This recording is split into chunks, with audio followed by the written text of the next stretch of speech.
Nous sommes à la paroisse Saint-Pierre de Libreville, comme vous l'avez imaginé, à travers l'image qui nous conduit à rencontrer l'abbé Henri Noël, qui est le responsable de la sous-commission apostolat de laïque. Bonjour Père.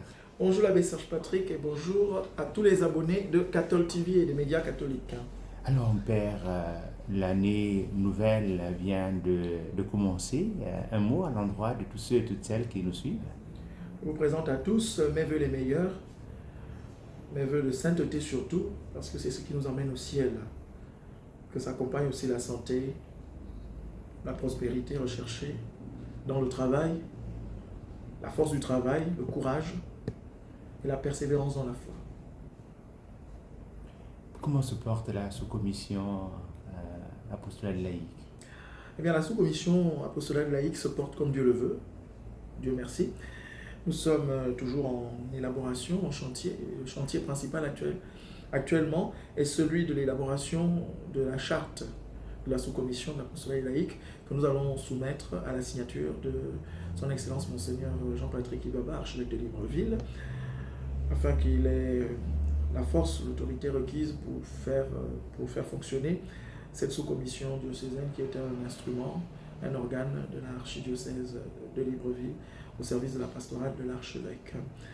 Donc nous avons déjà initié les réunions avec les principaux concernés, notamment les représentants du Renouveau charismatique catholique de l'archidiocèse de Libreville, les représentants de la fraternité Fiat, les représentants de la COCAF, les représentants du Raja et les représentants du MCC, qui pour le moment constituent, selon le projet de cette charte, les groupes qui seront intégrés, dont se chargera la sous-commission apostolat des laïcs, vu que les autres associations de laïcs sont déjà sous d'autres sous-commissions déjà bien organisées. Donc à l'issue de ce travail qui va entrer dans une seconde phase le 20 janvier prochain, nous aurons une proposition de charte qui nous servira justement de cadre juridique pour mieux fonctionner selon les normes canoniques de toute l'Église et de notre archidiocèse de Libreville.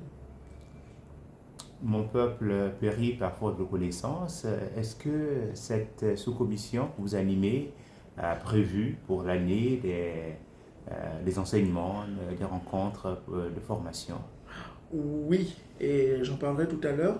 Après avoir un tout petit peu décliné les objectifs, le rôle d'un organe comme celui-là dans un diocèse, conformément justement à la charte que nous sommes en train d'élaborer, les objectifs d'une sous-commission comme celle que j'anime sont de coordonner les activités des associations, groupes et mouvements d'apostolat des laïcs dans le diocèse, d'aider et favoriser l'insertion de ces groupes dans la pastorale d'ensemble de l'Église, notamment au niveau des CEVP, de veiller au strict respect du droit canonique par l'ensemble de ces mouvements, parce que ce ne sont pas des associations, disons, profanes laïques, ce sont des associations de laïcs catholiques au service de l'apostolat de l'Église.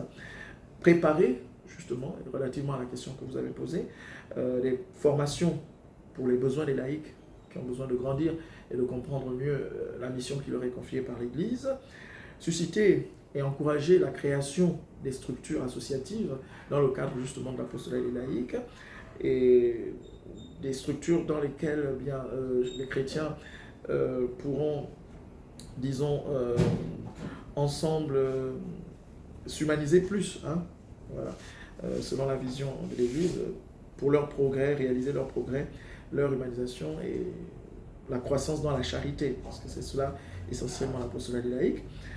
Organiser des visites paroissiales pour voir comment ça se porte dans les différentes paroisses, conscientiser les laïcs à la vie économique de leur paroisse et les intégrer dans leur gestion. Dans les paroisses, nous avons les conseils pastoraux. L'engagement dans un conseil pastoral ou conseil pour les affaires économiques est un engagement en tant que laïc et l'Église, par le moyen de la sous-commission apostolale laïque, doit veiller à ce que les membres de ces commissions sachent véritablement qu'il s'agit là d'un apostolat et comment organiser cet apostolat.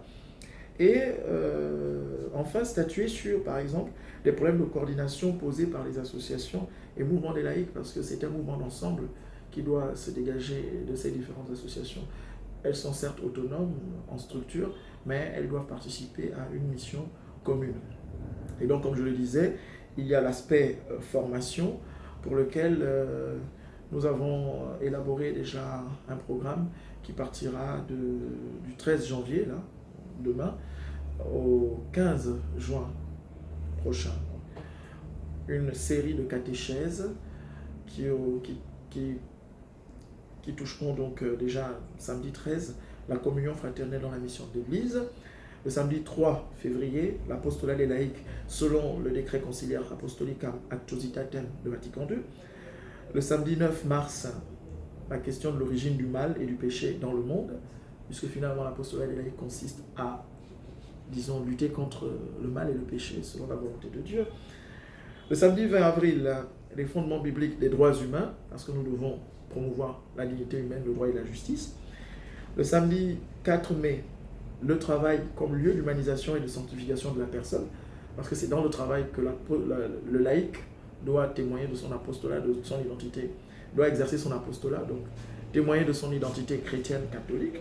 Et enfin, le samedi 15 juin, l'appel de l'homme à la lumière de la vocation de Matthieu Lévy dans les Évangiles, parce que notre vocation, notre identité chrétienne est une vocation à la sainteté. Et il y a un épisode assez pertinent à ce sujet, qui est l'appel de Matthieu Lévy dans l'Évangile, qui peut nous enseigner comment nous aussi, nous sommes appelés ainsi à exercer notre apostolat dans la société. Donc, ce seront des enseignements qui, a priori, sont prévus à la paroisse Saint-Pierre, ces samedis-là, ces jours-là, une fois par mois, de 15h à 17h. Et ce sera, selon les circonstances, soit à la chapelle Saint-Jean-Paul II, soit, si Dieu le permet, que la salle soit déjà prête, la salle qui est en construction, ce sera peut-être aussi à cet endroit-là. Mais nous communiquerons au fur et à mesure sur le lieu et la date pour que chacun soit mis à jour. Donc c'est un rendez-vous mensuel C'est un rendez-vous mensuel, une fois par mois, un samedi par mois.